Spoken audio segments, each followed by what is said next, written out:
Apostle, how often should I fast and pray? Well, the Bible tells us that we should pray. Men should pray always. That means that it should be a lifestyle of praying. But when you add fasting to your prayers shoot off like a rocket. Adding fasting with prayer is like adding an atomic bomb to your weapons, to your arsenal. When you begin to fast with your prayers, the supernatural takes place and miracles happen like never before.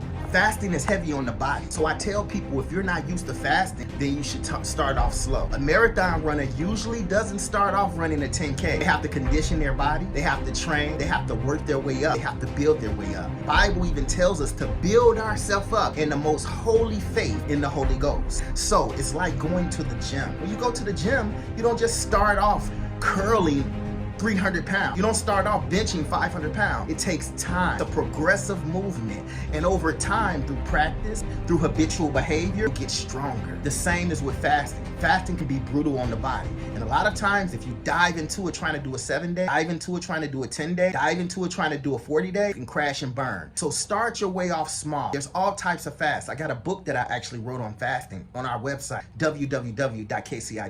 Start off small. Start off little by little. Start with what's called a partial fast. Wake up, you fast to 12 noon. Wake up, you fast to 5 p.m. Then do that for 1 or 2 days a week. In the next week or the next few weeks or the next month, you graduate, you elevate.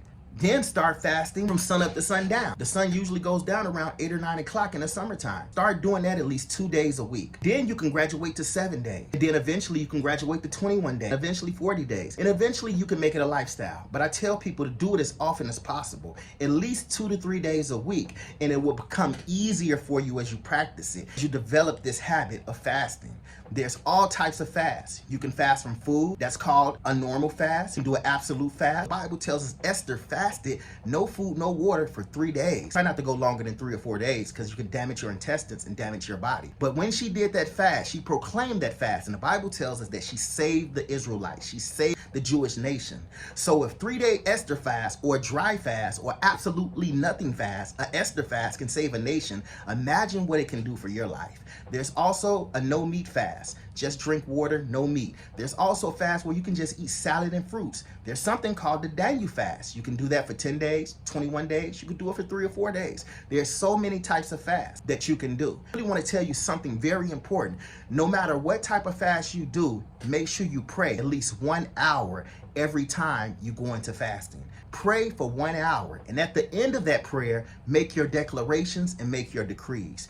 If you practice this and make this a lifestyle, it'll get easier and you'll begin to see your spiritual muscles get stronger and stronger, and signs, miracles, and wonders would take place in your life like never before. There's the Daniel fast, fruits and vegetables. There's the absolute fast, meaning absolutely nothing, also called the Esther fast. Do that for 3 or 4 days or longer so you won't hurt yourself. There's something called the normal fast, which is fasting from food and only drinking water, maybe drinking tea, maybe cranberry juice, but nothing more than that. There's the partial fast. The Bible said that the Israelites were fasting till evening, preparing for battle.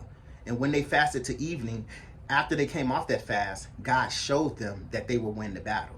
Partial fasts are half-day fasts or fasting for a few hours. There's many different types of fasts in the Bible that you can do. If you're on medication, you also can fast. You can do a salad fast. There's all types of ways you can fast. There really isn't an excuse for your fasting life to increase. You just gotta want it.